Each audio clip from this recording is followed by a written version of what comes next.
This is Catherine Isabel, and you're listening to the Knife Party podcast. I hope you enjoy it, because I don't. Groovy.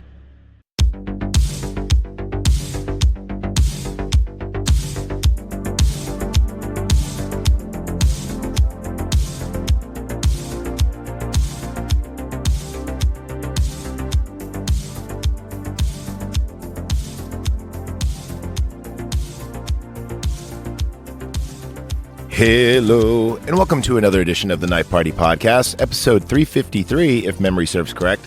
And we leave it on the cutting room floor, of course.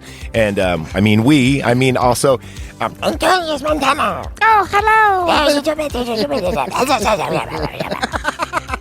I love the goblin noises these things make. I know, right? Especially when they're like singing songs and shit. Oh, man. So we're doing Gremlins 2, the new batch, as it is titled. Am I the new batch? I'm making you a batch. Yeah, be man. Before we get into that, let's pay some bills. So we're brought to you, of course, by our Patreons at patreon.com. This is no longer my only source of income. However, please subscribe to Patreon. Let's try to grow the show bigger, get more merchandise, have more followers, have more listeners. It's only $5 a month, but we have a free trial, and you can go ahead and cancel after that. I don't care. Just visit the site, bring traffic to it. Yeah, and we do appreciate each and every one of you. Yes, exactly. And $5 not only gets you this show, it also gets you Midnight Ramen. It gets you Knife Party After Dark, and it also gets you Slimer Radio, which I troll people on Twitter. It's a lot of fun. And yeah. And Midnight Ramen, we have some cool stuff coming up where we have a Diablo 4 review and a Diablo ranking plan. We also, I'm going to do a big thing on John Cena's retirement this December, so that's going to be on Midnight Ramen. So a lot of cool stuff. Now, for $20, that bumps you up to the Stop the Bike, which you get to actually tell us to stop what we're doing, and I have to review whatever you choose. It could be any movie from any genre that normally we wouldn't cover, and also you get to be on the show if you so choose. I'll work around your schedule, so it's a lot of fun too. If you ever wanted to hear your voice on a, the number one cult sci-fi and horror podcast, yes, you could be there. Just don't, yell obscenities the whole time. Well, you can. I mean, it's your episode. Shoot. Okay, and that's our ads. Also, too, if you are a Stop the Bike member, like our friends over at Caps and Cork. Caps and Cork on the borderlands, Vallejo, California, and and Vallejo, California, and American Canyon. Sorry. It's been a long day. And American Canyon, California. That's where I go for all my microbrew needs, but they also have local wines, and they also have a very good spirit selection. There's never lines there. Bilingual? Yeah. Bilingual, yes. They like one of the dudes there speaks 4 languages, so it's pretty crazy. Impressive. It is impressive. I only speak English, bad English, a little bit of Yiddish, and Valayan, Anyway, but yeah, there you go. If you want your business to be right on here too, that's all you got to do is become a Stop the Bike member. Best $20 you ever spent. Cool. Besides that, you can hit us up at knifepartypod@yahoo.com. We answer every and all emails, and you should check us out on X, and that's at Father Heel spelled like your foot. And don't forget to check out our friends over at Suns and Shadows, and also 0 Point Reviews. I just did 2 episodes in a row with them. One of them, cool. I totally forgot I was supposed to be on there, and I was day drinking, so it was a very interesting episode. And that's our Dragon Slayer episode, so go check them out. Nice. They're on YouTube, and that means we are on YouTube because we are on their show twice this month. So yeah, Suns and Shadows and 0 Point Reviews. Okay, cool. We're going to go ahead and get into this movie. I'll tell you what, let's start with the trailer because our chat room's empty, and then we'll do some fun facts. So okay. Here we go. Electric Boogaloo. I mean, the new batch, Gremlins 2. Da-da-da-da-da. Look at me all prepped. Fuck.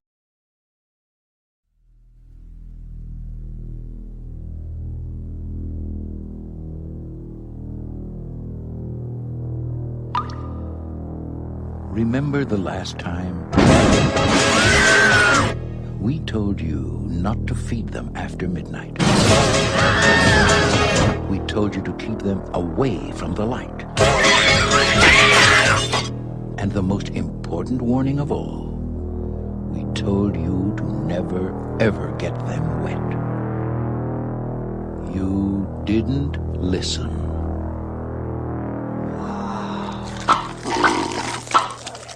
They're mutating.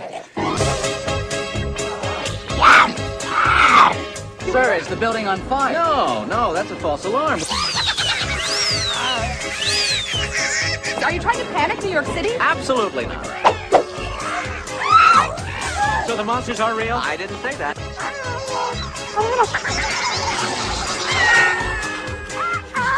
Gremlins 2. The new batch. Now, was that civilized? No, clearly not. Fun, but in no sense civilized.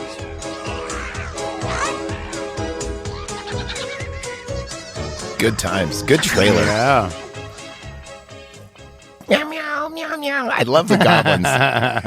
Okay, so anyway, let's take a look and see who's in this movie, shall we? Okay, we have Joe Dante, the director. Zach Graffin it produces. Anyway, who cares? Phoebe Cates. Yep. John Glover. I love his character. Now, Robert Portsky, Porky Pig, Porski, Prosky, Robert Prosky. There we go. Yep. You can help me out with these at any You just point. got to sound it out, brother. Yeah. Christopher Lee, of course. Yeah. Dick Miller, and then I've never heard of this actress, but Harvard Morris. What character was she? She's the redhead. Oh, yeah. This is honestly the only thing I know her from. Okay, let's go ahead and do a little dive on her, shall we? Let's see what else she was in. Okay, so she wasn't in anything like I really seen. Shock to the System, Adam, this, yeah. Yeah, this is really the biggest thing she's done, or? Yeah, she was in Home Alone 3, which I didn't even know there was a part 3. Oh, I think she was the mom in Home Alone 3. Because it was a different mom for that one. Yeah. Okay, that tracks.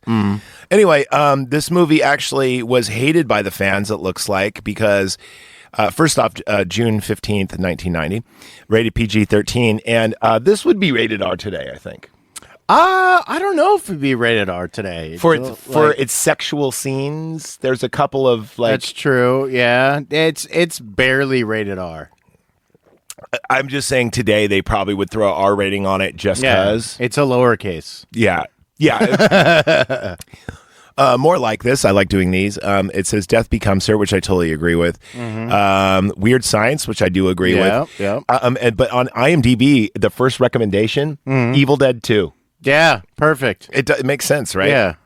Yeah, it was one thing with the cast of this movie.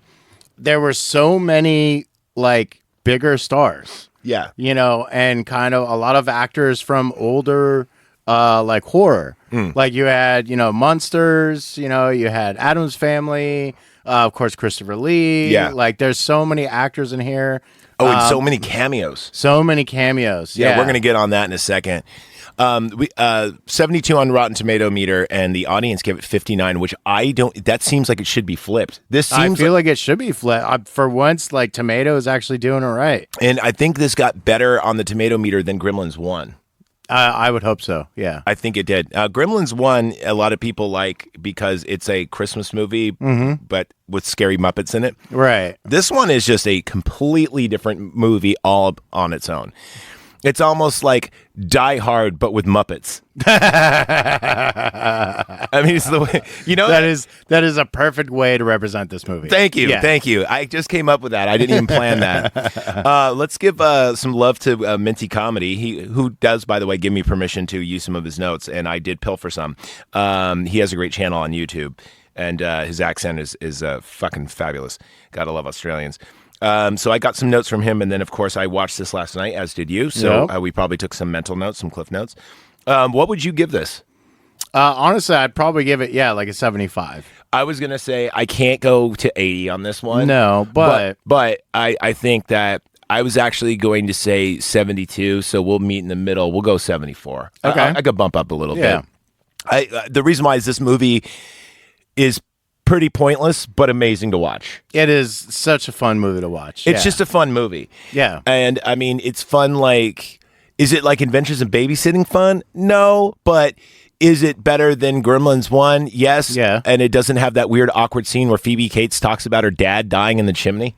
Yeah. Well, technically, they did have the awkward scene. She starts to tell the story, starts it and again, then they stop her. and they're like, "Okay, no." Yeah, like, that was one cool thing about this movie is they kind of call back so much, and made fun of things that they did in the first movie. So we're going to get on that in just a second. First, let's talk about all the fun facts. So I really liked this movie growing up as a kid. I couldn't wait to see it. And then for whatever reason, I did not get to see it on in the theater. But we did rent it a couple of times. Okay. And I did love the shit out of this movie. Yes. I remember one time we rented this movie once, and I think I watched it 3 times within that weekend. Oh, yeah. You know, you would have it for like 3 days or whatever. Right. I watched this I think I watched it once, and then I watched it later that night, and then I watched it right before we returned it, and I did really like it. So this had a lot of weird merchandise. Did you ever play the NES game? I believe I did. I think I was terrible at it, but I vaguely remember. Hard. All the as movie games were hell. ridiculously hard. But it had great graphics. For the time, yeah. It did. I actually rewatched gameplay of it when I was getting ready to do this episode, and I'm telling you, the graphics for the Gremlins. They came out surprisingly well in pixelated form. Yeah. Especially the Spider Gremlin. Yeah. Dude, he looked definitely the creepiest of all the Gremlins. I was going to say we're going to rank our favorite Gremlins in nice. this. Okay. So yeah, the NES game, I don't know if you played it, but it's out there. If you have an emulator, you could probably find it. But it is a lot of fun if you're a retro NES gamer. But you will die. It is very, very hard. You play as Gizmo, and you're venturing through the tower, fighting like all the signature, unique Gremlin boss mutations. Yeah, it was kind of like like Mega Man sort of thing, or Contra maybe. It was above. It was above the. It was so the control. It controlled like Legend of Zelda. Scroll, yeah. No, it wasn't side scroll. It was like a Legend of Zelda. It played like Fester's Quest. Oh, okay. Maybe I played a different one then. Okay. Yeah. Anyway, it was a lot of fun. So anyway, here goes another fun fact. In the beginning of this movie, you see that aerial footage of New York. Yeah. That was actually recycled footage. It was left over from Superman 4, Quest for Peace. Really? It was okay. It was an elongated scene where Superman and Lois, because they do it in every fucking movie, where they have to fly. Over the city. Yeah. Right. It's like, come on, man. Haven't you? I mean, if I could fly and had a hot lady, I would take her over the city. Yeah, but in every goddamn movie, do we have to see this scene? Yeah. Okay, fine. Fair enough. I mean, that's kind of like Don't saying be jealous. Okay. That's kind of like saying in every Batman movie, do we have to see him brooding over the corner where his parents are shot? Yes, we do. Yeah, we do. We every single time. And almost every single Batman movie, including the animated ones, including the animated. Yeah. Okay, so anyway, director Joe Dante, he actually returns for this. He did the first one, and he also did The Howling. Oh, nice. Okay. Now, here goes the thing. Or, sorry, I apologize. Yeah, no, I'm right. Well, here's the weird thing. Christopher Lee actually apologized to Dante because he was a part of The Howling Part 2, which is considered one of the worst movies ever. Oh. Yeah. The worst movie he's in, and also a lot of people say it's the worst werewolf movie of all time, The Howling Part 2. I've never seen it. Now I have to watch it. I kind of want to watch all the Howlings now because I don't even remember seeing number 1, even though I really liked it.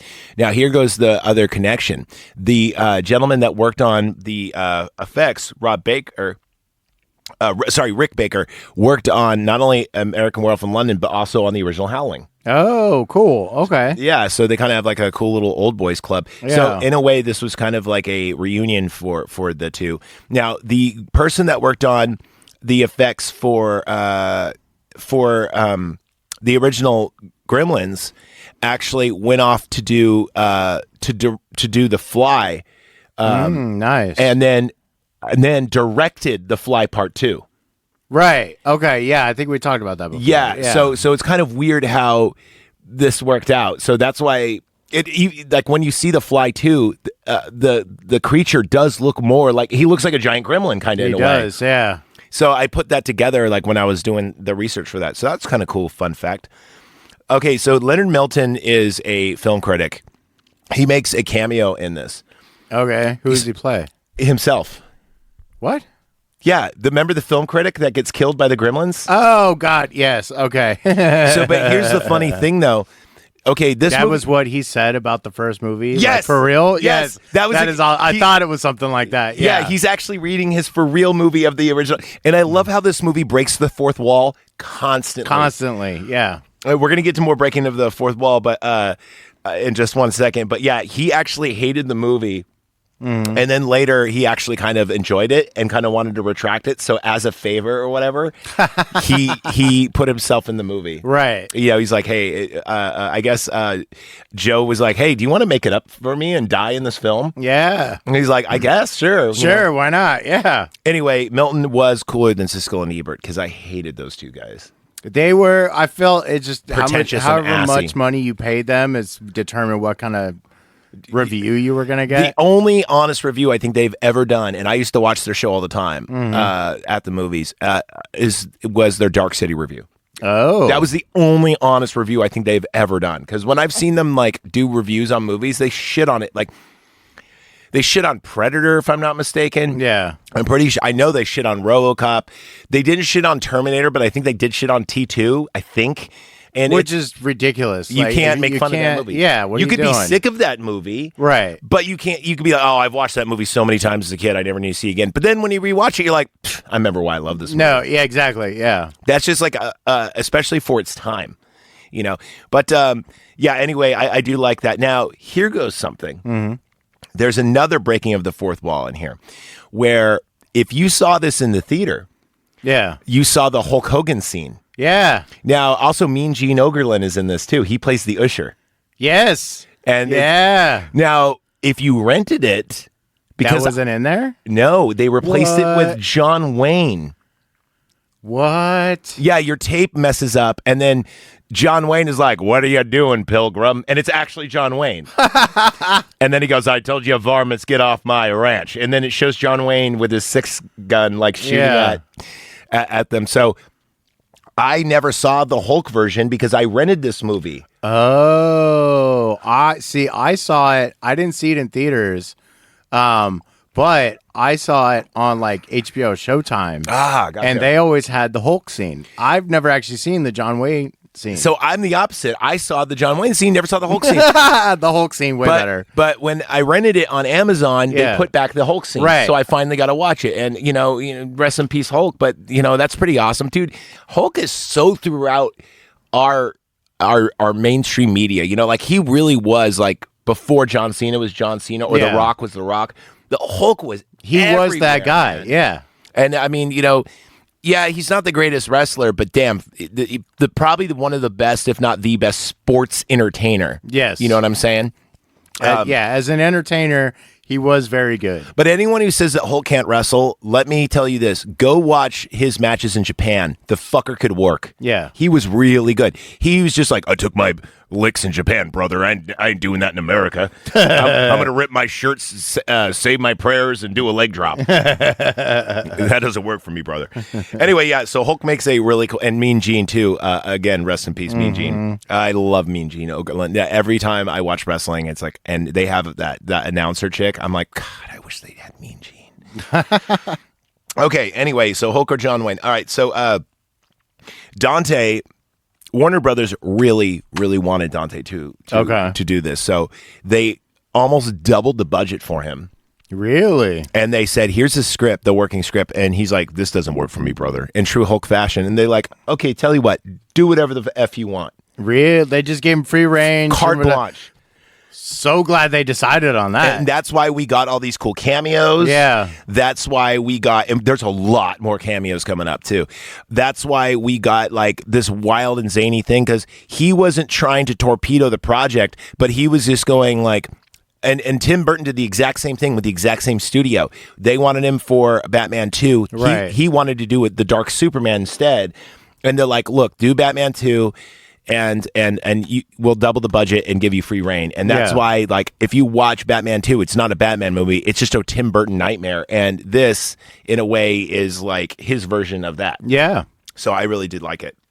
And also, here's some cameos I wrote down as I was watching. Okay. We have a Rambo cameo. Well, just, are you talking about the TV? Or? Yeah, that, and then later on, we actually see him...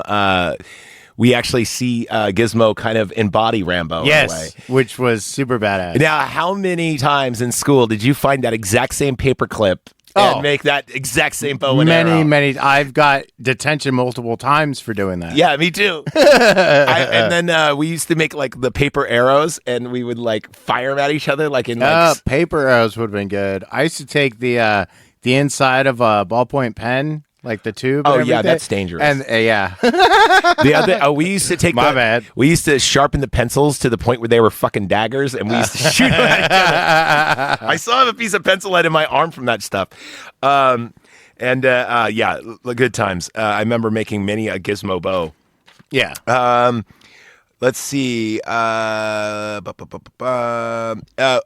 Eddie Munster makes a cameo in this, and the T2 brothers are in this. Yes, the T2 brothers are in this. Yeah, and I was like, I remember them. Yeah, T2 brothers. They were like Erie, Indiana, and like a whole bunch of TV shows back in the early 90s. There's another Terminator cameo too. It's the gun store owner. He's the dad. Yeah, he's not a cameo, but he's in it too. He's the dad. Yeah. I always call him the dude from Terminator. I know he's got like a real name, but and also of course Bugs and Daffy start this movie off. Yeah. Which lets you know this movie is going to be totally bonkers and off the wall. Yeah, it just starts right off the bat. We know what we're doing. Yeah, you know what you're getting yourself in for. Sit back, eat your popcorn, have some fun. There was a bunch of other like the head of security, right? So he was the doctor in Voyager. Okay. Yeah, he was also. Yeah, he looked familiar. In Inner Space, he played the cowboy. By the way, I think Dante also did Inner Space, if I'm not mistaken, and he also did Evolution. I know that for a fact, which is a movie I've never seen, but everyone says I need to see. David Duchovny, yeah, it's freaking amazing. Oh yeah, then I probably should. Yeah. I like David Duchovny. And then there's a character that the doctor fires. Right. Mm-hmm. He's smoking in the warehouse or whatever. It's just a short thing, but he was also in Inner Space as like the main bad guy who's trying to steal all the equipment. Okay. Yeah. So here's the plot synopsis of this movie. You could spell it out in a fucking sentence. It's basically Gizmo, Gremlins. Somehow Gizmo makes it to New York, right? And well, no, that's where he was before. Yeah. Well, I mean, but the big city though, not the suburbs, and of his old owner like works in this like I what is it like? It's the same dude from the first movie that the other dad gets Gizmo from. Yeah. So I guess this is like a technology and entertainment firm building or something. I don't. It's like everything. Yeah, they have everything. It's everything. A TV station. They have their own like biotech lab. There's it's so that was the thing is like part of the joke with the Clamp Industries is it's modeled after Trump. I did not know that, but yeah, so you have basically Clamp Tower, Trump Tower. Yeah, you have Clamp. You know, his name is basically on every product he makes, right? Which Trump does the same thing. Yeah, right. So that's what it was kind of poking at. But ironically, Mr. Clamp reminded me a lot of Gavin Newsom. He just does. Like he's like how he just denies everything and just walks and has got like that perma like. Oh, that's just business, baby. that perma smile on his face. Yeah. But Clamp actually, even though he looks like a sleazeball, he actually turns out to be like an okay guy at the end. Yeah, he actually turns it around and wants to help people and everything. Yeah, I like when he finds the kind of postmodern Asian design, and he's like, we should do this instead. All the steel is ugly and blah blah. Anyway, I like actually Mr. Clamp. There's really no foil in this movie except for Christopher Lee, but probably just because he's Christopher Lee. Yeah. But I mean, for the most part, he really doesn't do it. The real bad guys is actually Tim Curry voiced the main brain gremlin. Oh, really? It's Tim Curry. I didn't know that. That's cool. So, at least so my notes say. Yeah. But perfect guy to voice it, by the way. So yeah, anyway, Gizmo gets lost in this giant building trying to look for his owner, and he gets wet and shenanigans ensue. Right. But in this one, the cool thing is that the gremlins actually evolve because they're from that Gened lab and whatever. Yeah. And man, do we get cool gremlins. We get a vegetable gremlin. That one was hilarious. A spider, because the gremlins actually start doing experiment on themselves. Yeah, it's like a genetic research lab. And for whatever reason, when they interact with something, they just take on those attributes. Yeah, and which is kind of cool. It's I like how they made a way to. I think that Dante was like, let's push this and see what cool stuff we could do. So it's not just gremlins. Like the spider gremlin, which is definitely the coolest. You have the Batman gremlin, which is that one's definitely the coolest. And his death is great when he turns into the gargoyle at the end. I love that. That was super awesome. Yeah, and then the vegetable gremlin is cool. We have the electronic gremlin, the lightning gremlin. Who it's funny because they capture him by putting him on hold. Yeah, they put him in the phones. That was sick. And we have the gender bender. Yeah, we do. Who actually survives the whole gremlin ordeal, the whole thing, leaving it. Could it be a number 3? Oh. And does that gremlin mate with the other gremlin or that guy? They were getting married, so yeah, it's true. So yeah, this movie's a lot of fun. So what have your? I mean, this movie is for a review. It's kind of pointless. It's like this is a movie you got to watch, but let's just talk about like our favorite moments. What are the laugh out loud scenes, or what scenes like stuck with you after watching this? Like after having not watching it for so long, you know? Right, and then coming back to it. Obviously, yeah, like the training kind of scenes with Gizmo and all that. I thought that was funny with like the montage bag. Yeah, the montage scene. That was great. Yeah, how the different gremlins kind of transformed. I liked the different actors. So you have like the drunk cooking show woman. Yeah, I love every that scene she's always pouring more alcohol, you know. She was an actual cooking show host though. I don't know, because she was in was she? Because she was in a bunch of movies in the 80s and 90s, and so. But apparently, she was a real like. From what I looked up, like her it's not just like a cameo, and I know she might have been and stuff, but apparently she did have like a cooking show, like briefly. Interesting. Oh, and I mean the cooking show was called Microwave with Maggie. That's hilarious. So stupid. It's like no, for real though. Like a drunk woman just microwaves everything and just drinks. That's like the show. Now, what time is it on? Please. Exactly. Well, remember, I don't know if you remember this, but late night when George Foreman first came out with his grill. Yeah. It was almost exactly the same show. It's like, we're going to cook everything in this fucking little, like waffle iron. Yeah. And he may or may not have been drinking. I don't know. I feel like I could set up my own YouTube one and just call Air Fry with Antonius, and I just drink the whole time and air fry random I would things. Watch. I would watch. Did you know there's a book that Jonathan Fallon from Hoodcast AF, rest in peace, Hoodcast, until you come back. It will get resurrected at some point. He had a book when he was in the Navy, and it was like 200 meals you can cook on a coffee maker. Oh, okay. Because they don't have like a commissary you can go to at night. So, you know, you could do like top ramen in a coffee maker, steam vegetables in a coffee maker, fry an egg on the coffee maker. Yeah. And it was like, 200, it was like 120 things that you could make it with, which is pretty fucking creative and hilarious. Yeah. And of course, it was written by a college kid. Yeah. See, I would watch that show. I would definitely watch that show. You know, like when I like gimmicks like that. I've hit up the master level of cooking. I have 4 coffee makers going at the same time. Yeah, and you could have like an espresso maker, use the steam wand to like, you know, like blanch chicken or something. Yeah. Oh man, it's fun. All right, that's good. All right, cool. What else? It lives in your childhood rent free. Just the overall just cheesy slapstick comedy of it. Yeah, I was watching this. My dad was watching with me. He goes, "Why do you like this movie?" I'm like, "Cause it's fucking ridiculous." Yeah, there's nothing not to like. There's nothing about this that is supposed to be serious at all. And even though we were saying this probably would get an R rating today, that's only because the secretary assistant like kind of comes on to the main character. I forgot his name. Yeah, and because really it's only about Gizmo and the Gremlins, right? Yeah.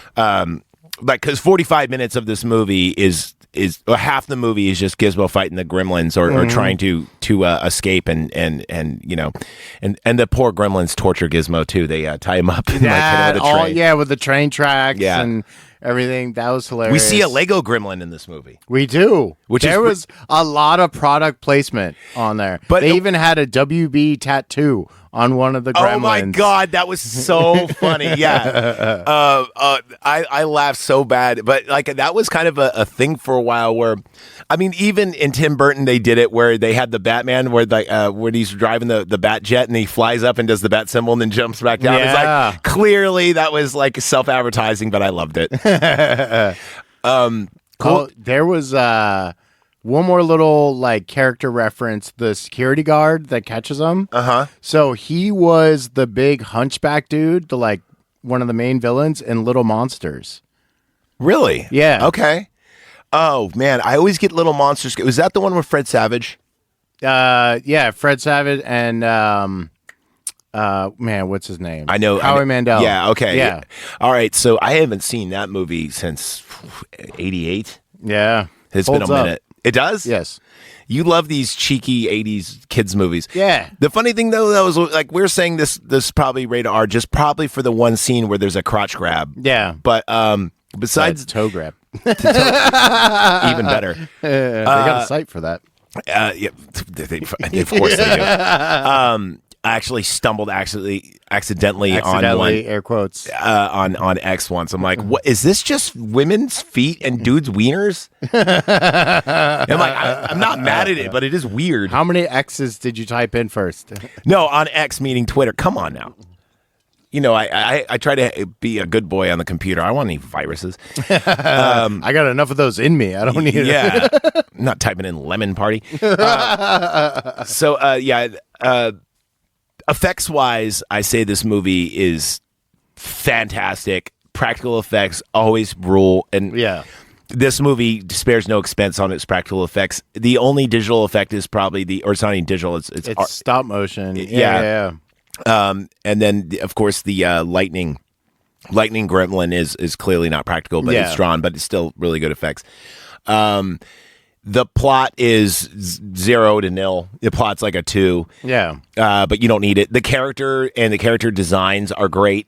Like each gremlin seems unique, where in the first one they are kind of carbon copies of themselves. They're very copy and paste. Yeah. Yeah. And this one they actually gave them different facial features. Personalities. They made some, goofy, all cross-eyed and stuff. I like that was one. awesome. The dentist one. Yeah. The goofy one. Yeah, he's cool.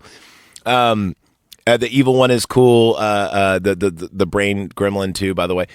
Oh man! So the last time I saw this was on TNT, in 1994, and I was like, God, this movie still holds up. Oh, but the reason why I bring up the rating though is because I was going to suggest you could to this day show this to kids and it'd be totally entertaining. Yeah. And they probably wouldn't even know that crotch scene because kids don't really think about, well, I don't know about today, but at my time it's like, we're like, why'd she kick him in the balls? Yeah.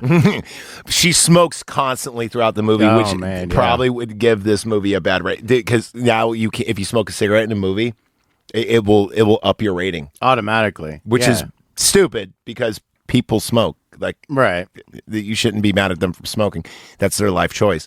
And I don't know, maybe the gender bending gremlin might get a little heat in today's climate. I mean, in today's climate, it might get some heat, but at the same time, it wasn't done disrespectfully in any way. Even for that time, it wasn't disrespectful. No, they're just like, we need a Smurfette, if you will. Yeah, exactly. They needed a Smurfette. And by the way, and va-va-voom.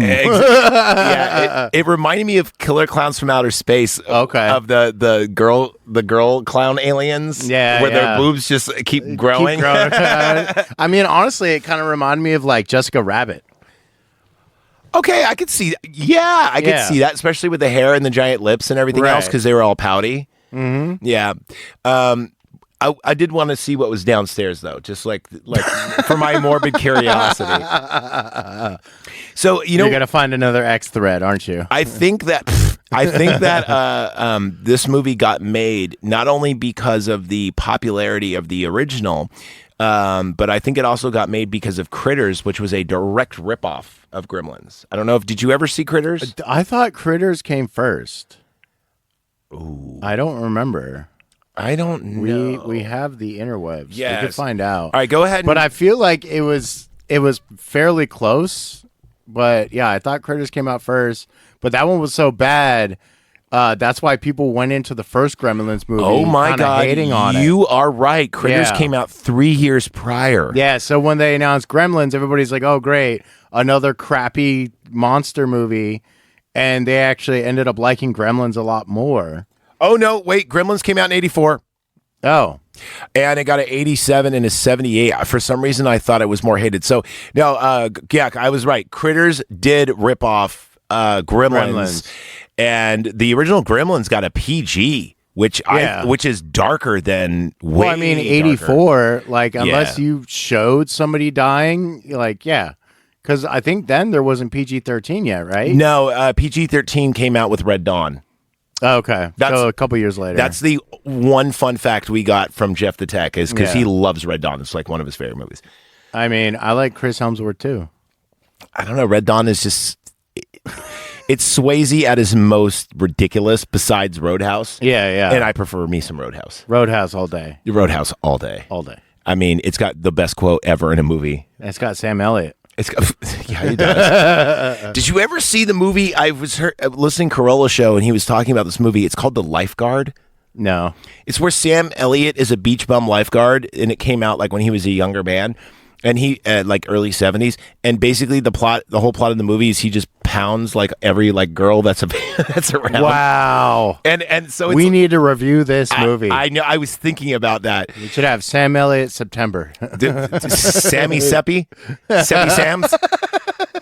I mean, we haven't done The Big Lebowski yet. We have not done Lebowski. That's true. Yeah. Oh, by the way, our upcoming movies that we're setting in stone right now is going to be coming up is going to be Weird Science. Yeah. And Weekend at Bernie's. Also, yeah. So that's our schedule. And then after that is going to be Ghostbusters 2. So we're going to do a bunch of comedies gearing up for October because... it's about to get very dark. Yeah, we should. Very dark. I'm thinking about going very obscure on October. Okay, very obscure. But we'll see what's in the old collection there. Cool. Well, shoot. I don't really have very much more on this. Do you have? I mean, we could sit here and just keep talking funny moments all day, but at the end of it, like. This is a great movie. It's just fun to watch. It's not crazy long. The pacing is fantastic. Yep, there's never a dull moment. Never a dull moment. Everything moves as it should. Funny. I mean, yeah. Great editing on this movie. Great too. editing on this movie because this movie is, and also the camera work is underrated in this. But the use of colors and the sets are fabulous too. All the sets.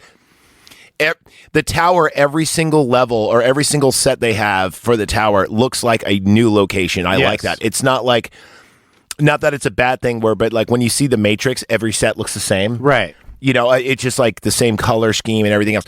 This movie's super bright and colorful, very 80s, but postmodern 80s, meaning it was like, it wasn't the 1990s where it was like color bukkake, but at the same time, it wasn't the.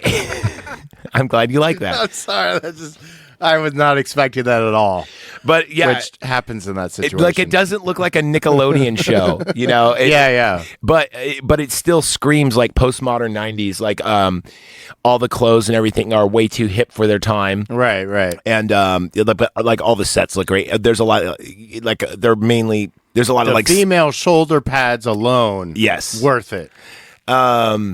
But yeah, no, Gremlins 2, great movie. Fun for the whole family, I'd say. I'd say you could show this to your kids if you have any, and you can get away with it. It's cute and fuzzy. Oh, I did want to bring up something. This is what I forgot. I knew I was searching for something in my head.